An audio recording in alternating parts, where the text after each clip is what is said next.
퇴근길에 만나는 뉴스 소셜 라이브 이브닝 박상욱입니다. 오늘도 코로나19 신규 확진자 248명이 추가됐습니다.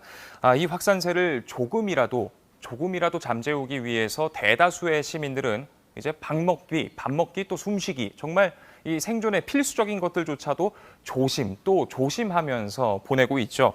그런데 다른 한편에선 방역 수칙을 무시하면서 이 대한민국이라는 공동체의 안녕을 위협하는 이들도 있습니다. 오늘 소셜 라이브 이브닝에선 전광훈 목사 그리고 사랑제일교회발 슈퍼 감염에 대해서 깊이 있게 들여다보겠습니다.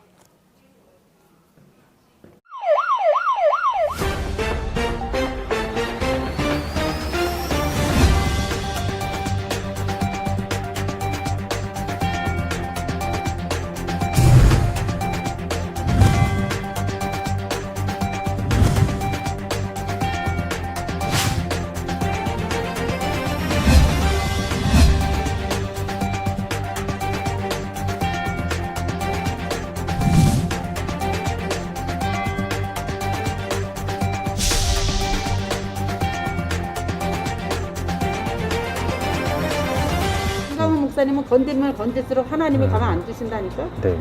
두려운 거예요, 그거는.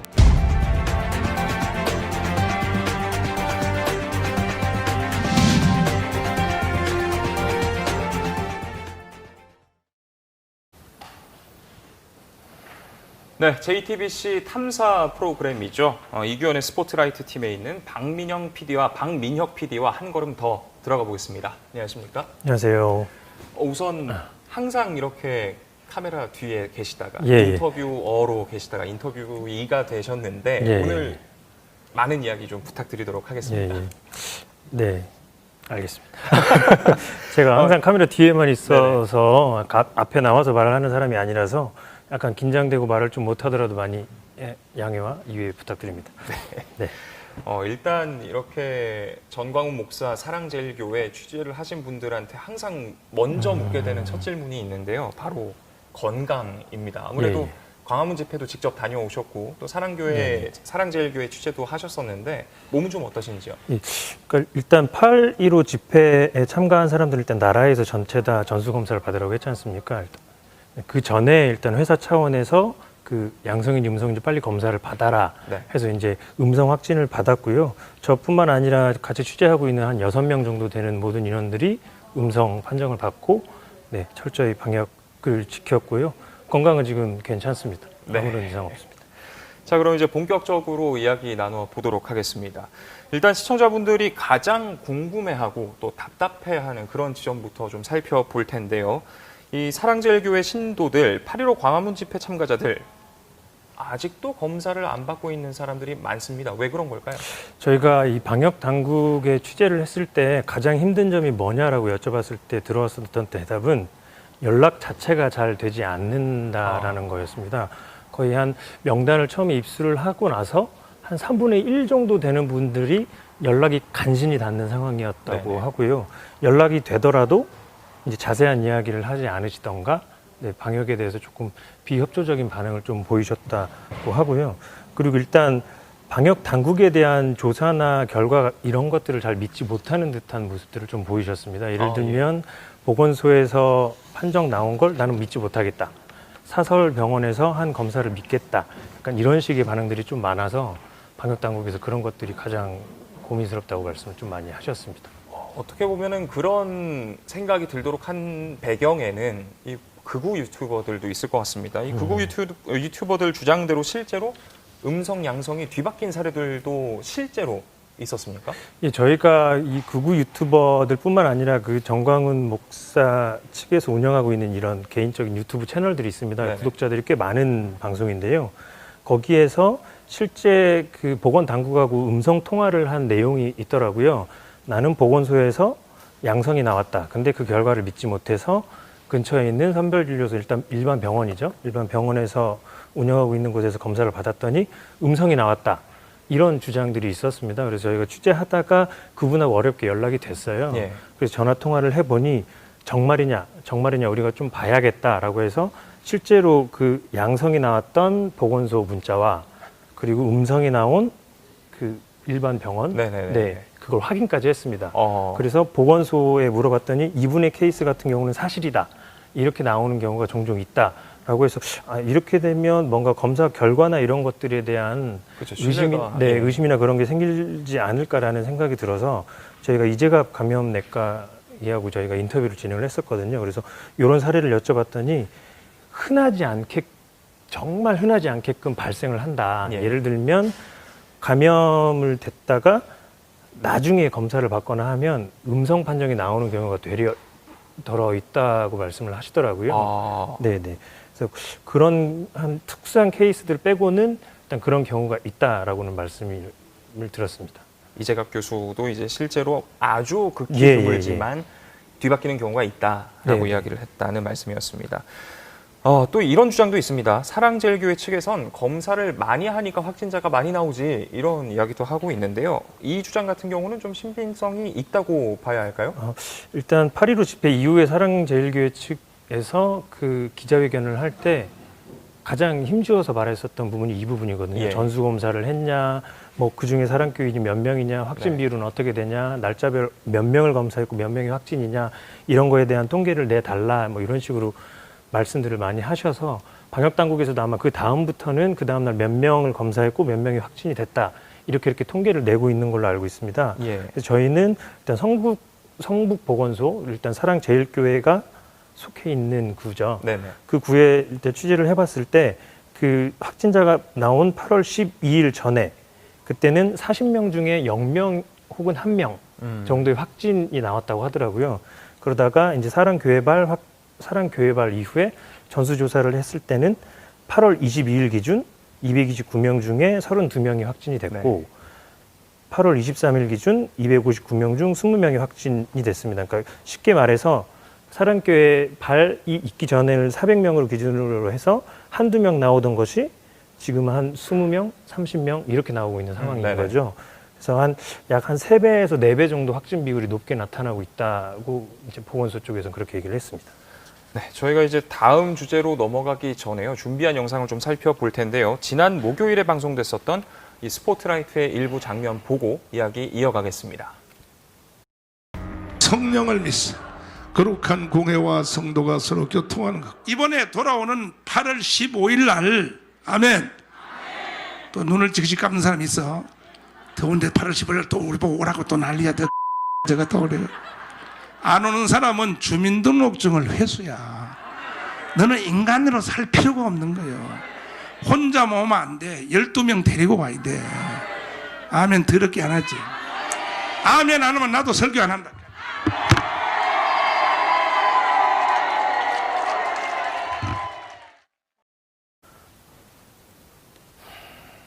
네, 집회에 나오지 않으면 주민등록증을 회수하겠다. 지금 저희가 보여드린 장면이 이제 지난 7월 말에 사랑제일교회에 있었던 한 모임의 모습이었죠. 이게 무슨 자리였던 건가요?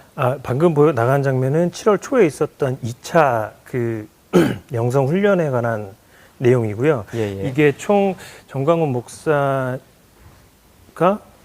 보석으로 훈련한 뒤에 예. 원래는 5회에서 6번 정도, 5회차에서 6번 정도의 이 성령 세미나 같은 것을 운영할 계획이었다고 합니다. 그래서 사실 보면 그 신앙에 대한 믿음을 확고히 하는 그런 모임이었었던 거죠. 네. 그래서 이게 역사를 좀 되짚어 보면 1998년에 시작한 청교도 영성훈련원이라고 정광훈 목사가 주도하고 있는 그런 영성훈련에 대한 네네.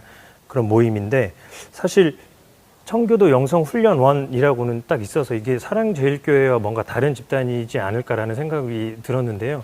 보면 청교도 영성훈련원 실질적인 대표를 맡고 있는 분도 정광훈 목사님이시고 대표 번호가 같아요. 네네. 대표 번호도 사랑제일교회하고 같고 주소지도 같더라고요. 그래서 이건 거의 같은 단체로 봐도 되겠구나 해서 이제 같은 단체에서 시작한 걸로 봐도 되겠구나라는 생각이 들었었고요. 거의 목회자분들, 교회 목사님이나 목사님 사모님을 중심으로 하는 그런 교육이라고 합니다. 근데 여기에서 이런 정치적인 발언이나 이제 그런 것들이 좀 나오게 된 거였죠. 네.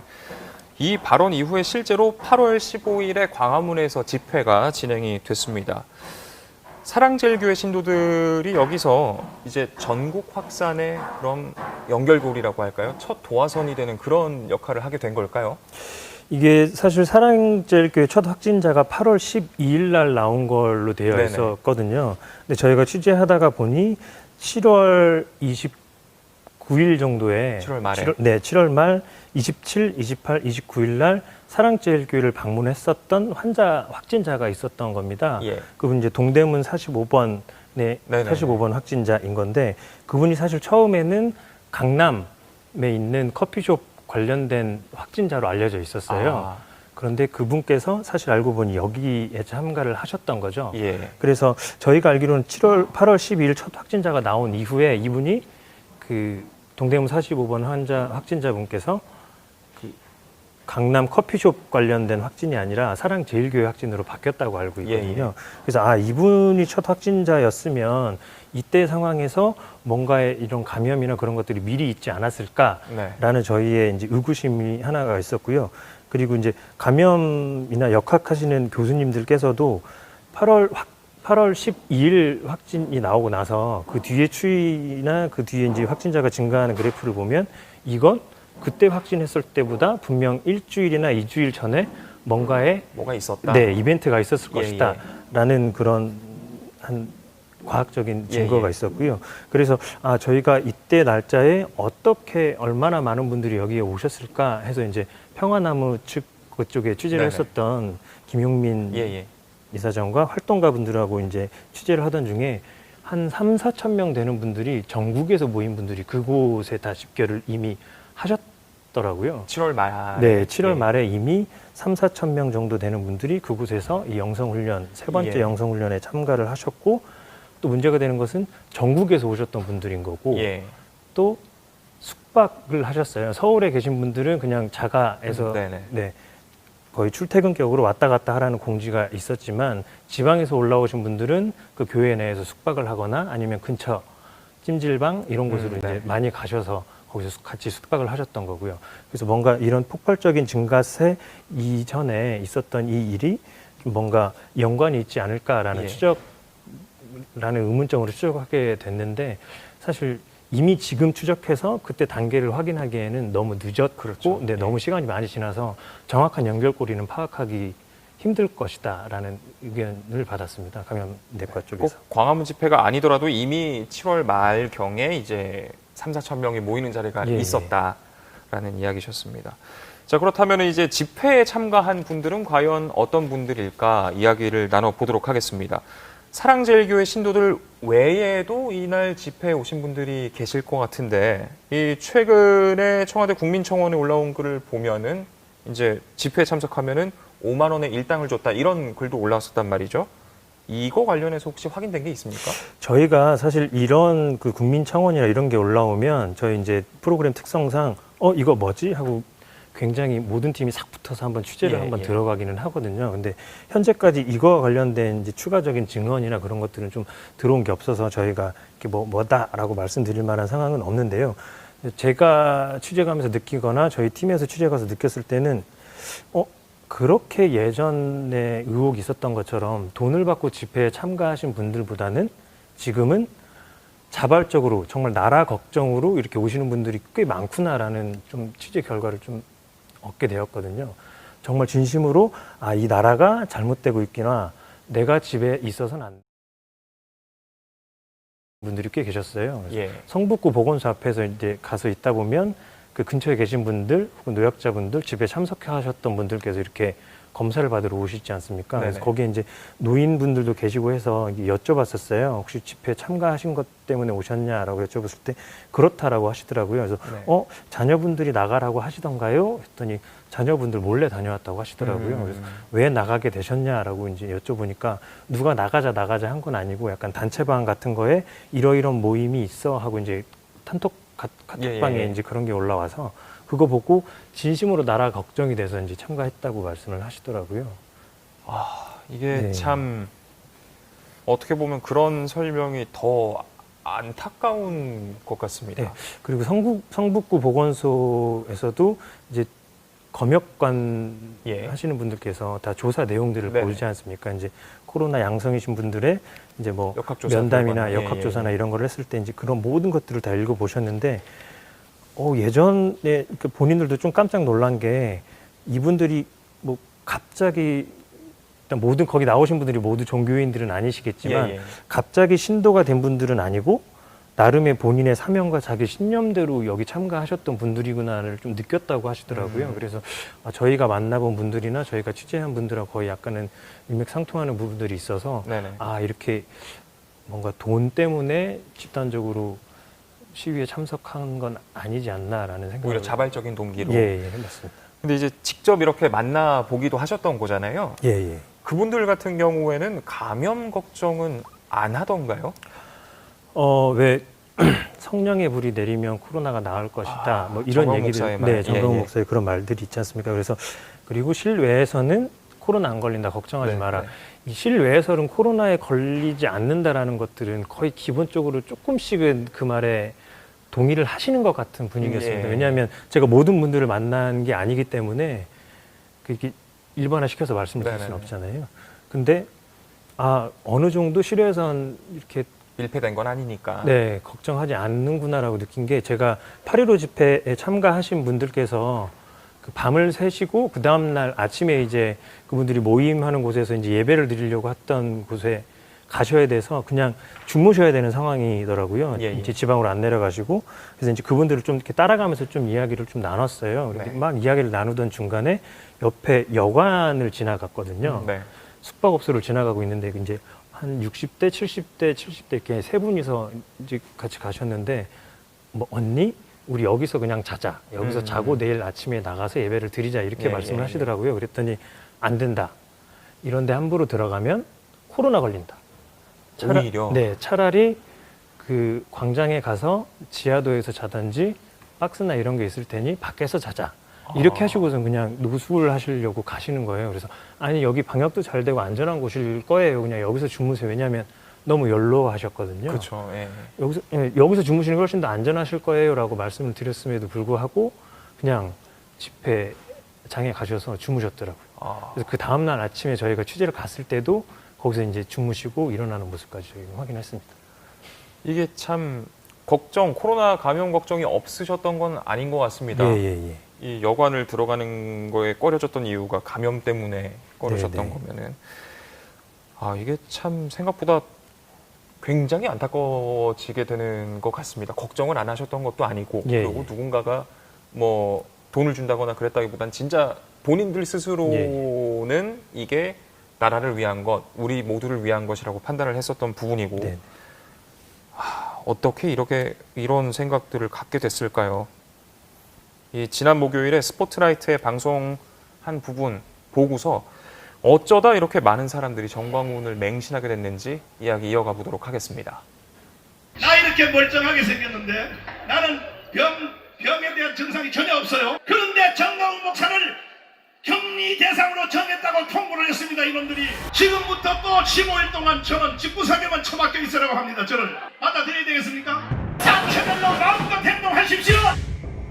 이 건강한 거리에서 왜 이 마스크를 쓰고 계세요? 일부러 안 쓰는 거예요? 네, 일부러 안 씁니다. 저는 괜찮습니다. 100명 넘게 왜 늘었는데 그런다고 그래요? 사람들 이게 예배하다 그런 거 아닙니까? 왜 그런다고 하냐고요? 이거 집회 못하게 방해하는 거 국민들 모르세요? 국민들 그거 알아야 돼요. 아니, 사람들 그 확진자 지금 지금 감염되고 있는 거 아시죠? 네, 그거 거짓말이에요. 거짓말이에요? 이 나라에서 하는 건 다 거짓말이에요.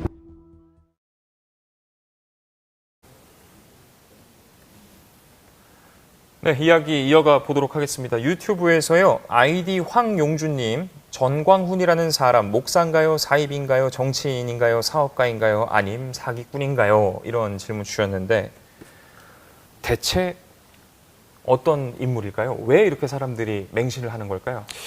일단 아까 잠깐 말씀을 드렸었지만 정광훈 목사 전 목사가 진행하고 있는 이 청교도 영성훈련원 여기에서 일단 많은 목사와 목회자분들에 대한 이런 규합이 일어났다고 보고는 있는데요.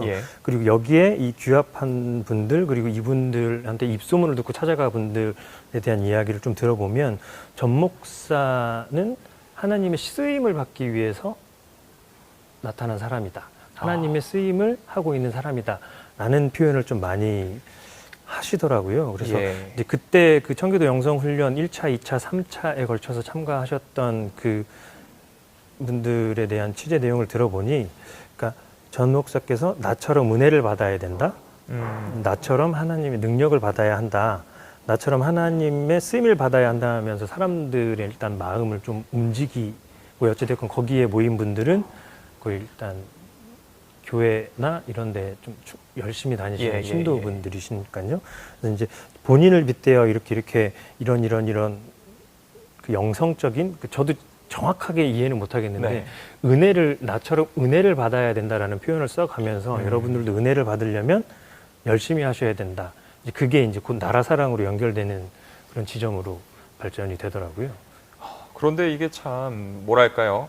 전 목사 한 사람뿐만 아니라 그 주변에 있는 사람들의 역할도 굉장히 클 것 같습니다. 어떻게 보면은 뭐 지도부라고 표현을 해야 될지, 그 전광훈의 주변에 있는 사람들은 어떤 사람들인가요?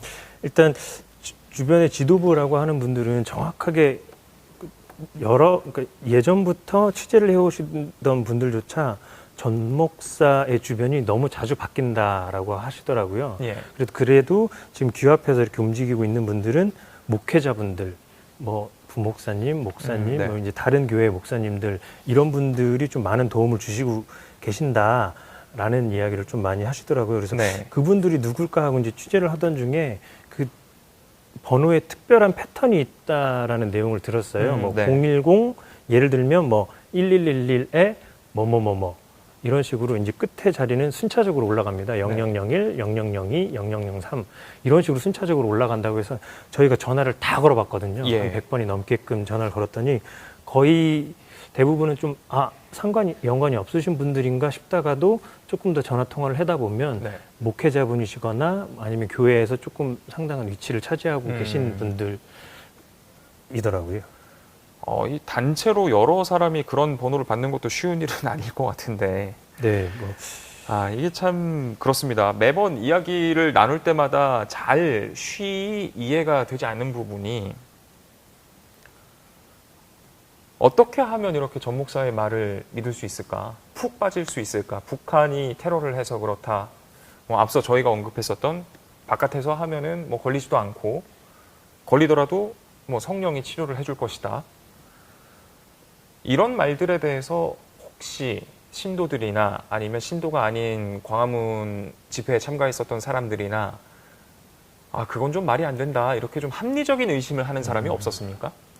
합리적인 의심보다는 사실 아까 잠깐 나왔었던 네네. 얘기지만 그 보건소에 가면 양성, 네, 어디에 가면 음성, 이런 것들에 대한 한 케이스나 두 케이스만 있더라도 마치 그게 전체인 것처럼. 전체인 것처럼 이렇게 믿어지게 되는 부분들이 있잖아요. 예. 그런 부분들에 있어서 아무리 과학적으로 얘기를 하고 아무리 이성적으로 얘기를 해도 그분들은 그게 일단 눈에 보이시는 거고, 그게 굉장히 큰 일이신 예. 거고, 어떻게든 지금 코로나 확진이 많이 되고 있는 게 교회랑 엮여서 교회를 없애려고 하는 거고, 교회를 탄압하는 거고, 이렇게끔 이렇게 생각이 와전되시더라고요. 교회 탄압이다. 라는 말씀도 많이 하시고요. 그래서 이거는 뭔가의 이성적인 논리나 이런 것보다는 약간의 이런 종교적인 열광과 이런 전 목사의 언행과 이런 것들이 합쳐져서 이런 게 일어나지 않았나 싶은 생각이 좀 들었습니다. 오늘 정말 많은 분들께서 의견 주고 계십니다. 유튜브에서요, 아이디 미스 마플님, 포장 배달만 해서 식생활 영위 중이라고요. 우리는 유유. 그렇습니다. 정말 이 모두가 힘든 시기를 보내고 있는데 정작 이분들은 방역 당국에 대한 신뢰 자체를 가지고 계시지 않는다는 게 참 안타까운 일인 것 같습니다.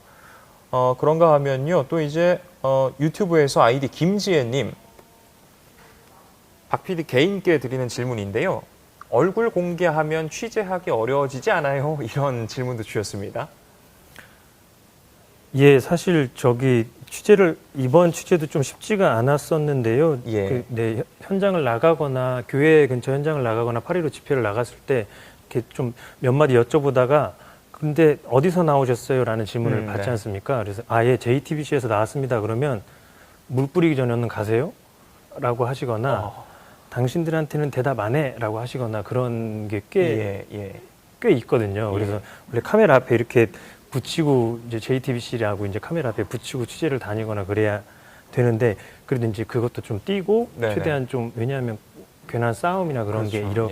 일으켜질까봐 그런데 일단 그분들께서 처음에 저희한테 적대적으로 대한다 하시더라도 그래도 그냥 아이 뭐 그래도 정말 궁금해서 그래요. 정말 뭐가 이렇게 걱정되시는지 그래서 그래요 하고 네네. 한 5분 10분 조르다 보면 그래도 이렇게 턱 터놓고 말씀을 많이 해주시거든요. 근데 그래서 그렇게 걱정하시는 것만큼은 위험하지 않게 취재는 잘 할 것 같습니다. 예. 그래도 정말 물리적인 충돌 같은 게 있으면 안 되니까요. 아무래도 걱정을 해주신 그런 유저분이셨던 것 같습니다. 자, 다음 주제로 넘어가 보도록 하겠습니다. 사랑제일교회발 전파 멈추려면 어떻게 해야 할까? 이야기 본격적으로 하기 전에 준비된 영상 보고 오시겠습니다. 우리는 좀더 너무 힘든 거 아니에요? 때려봐야 숫자가 안 나오거든요. 그러니까 이것들이 다 빼버린 거야. 양성을 맞추는 거예요? 맞춘 거죠. 그냥 생각을 만드는 거죠. 근데 내 형이 성을 안 나겠어요. 그 얘기하니까 형은 이 뉴스만 보지 마세요. 뉴스가 아니라 진짜 사기라니까.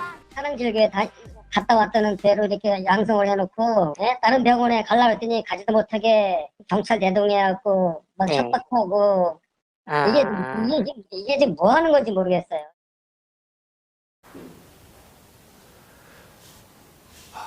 이게 지금 뭐 하는 건지 모르겠어요. 지금이라고 이야기하셨던 이 포천의 코로나 확진자 보건소 직원들한테 이제 침 뱉었었던 그 분이신데 방역 당국의 고생이 정말 이만저만이 아닐 것 같습니다. 혹시 이 뭐 보건소 직원이랄지 방역 당국 관계자분들은 뭐라고 호소를 하시던가요? 사실 방역 당국 그 일하시는 공무원분들께서는 그 일단 조사 대상자인 신도분들이나 양성자분들에 대한 사연이나 이런 관련된 일들에 대해서 말씀하시기를 굉장히 꺼려하세요. 왜냐하면 말씀하시다 보면 개인정보가 유출이 될 수도 있고 또 이제 본의 아니게 실수를 하시게 되잖아요. 그래서 좀 뭔가 취재가 많이 안 되겠구나 싶기는 했었는데 이야기를 하다 보니 그분들께서 이제 그동안 쌓여왔었던 울분이 이제 팡 터지셨어요. 저희랑 좀 인터뷰를 하다가 일단 본인들에 대한 불신이 너무 크다고 하시더라고요. 뭐 유튜브나 이런 데에 돌아다녀 보면 방역 당국과 이제 신도분들 혹은 이번 8.15 집회 관련된 분들에 대한 음성적으로 싸우는 것들이 좀 돌아다니는 게 있었거든요. 전화하자마자 소리 지르시고 전화하자마자 안 간다고 하시고 지금 양성이 나왔으니 병원 가셔야 된다라고 하면 안 간다, 못 간다, 협조할 수 없다, 난 집에서 치료 받을 거다. 이런 일들이 너무 비일비재하다. 신천지 때와는 너무나도 다르다라고 말씀을 좀 많이 하시더라고요. 그래서 주변에서 그 한 사무실에 있으면 꼭 하루에 한 번은 엉엉 우시는 분이 나온다고 하시더라고요. 내가 왜 이렇게까지 욕을 먹어야 되며 일단 이런 국가에 대한 불신이나 이런 것들 때문에 그 일선에서 일하고 계시는 분들에 대한 고초가 제일 심한 것 같습니다. 그럴 것 같습니다. 이분들이 좀 적극적으로 검사를 받게 하려면 어떻게 해야 될까요? 일단 이거 정말 순수히 저 개인적인 생각인데요. 왜냐하면 뭐 일단 예상인 거니까 밖에 있으면 코로나에 걸리지 않는다라는 말을 좀 전 목사의 발언을 신도분들께서 많이 믿고 계시지 않습니까? 그래서 저는 전 목사가 이 신도들이나 8.15 집회에 참가하셨던 분들에게 어떤 좀 성경을 빗대요. 긍정적인 메시지를 좀 주셔서 일단 검사 받아라. 검사를 받아라. 좀 이런 방역 일단 지금 보수 개신교 사회에서도 정강훈 목사를 지지했었던 보수 개신교 목사님께서들도 그래도 일단 코로나는 넘겨야 되지 않느냐, 건강은 중요하지 않느냐라고 말씀을 하고 계시거든요. 이런 것처럼 좀 성경 구절에 그런 게 있지 않습니까? 아까 유튜브 댓글 중에 집에서 배달 음식만 시켜 먹어야 하시는 분들 같은 많이 고통받고 계시는 분들이 계시잖아요. 코로나 때문에. 그러니까 성경에 있는 말처럼 내 이웃을 내 몸과 같이 사랑해라 라는 좀 그런 메시지를 던져주셔서 검사나 방역에 일단 코로나는 넘겨야 되는 거니까 그런 것들 메시지를 담겨서 말씀을 좀 해주시면 어느 정도 말씀을 듣고 방역당국이 협조를 좀 해주지 않을까라는 순전히 저 개인적인 생각입니다.